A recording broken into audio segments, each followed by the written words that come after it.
ஆத்தங்கரமுல்லா மொட்டு பூத்துருச்சி வெக்க விட்டு ஆசையில தொட்டு புட்டேன் நெஞ்சுக்குள்ள ஜல்லி கட்டு புடிவாரமானே ஒரு கடிவாளம் போட்டேன் மலை நாட்டு தேனே ஒன்ன மடி மேல சாச்சேன்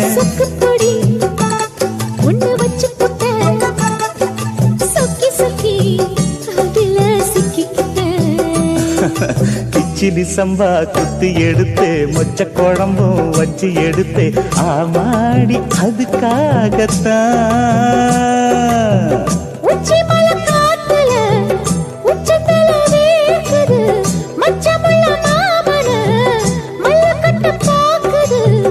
பக்கம் வந்து வருது பக்க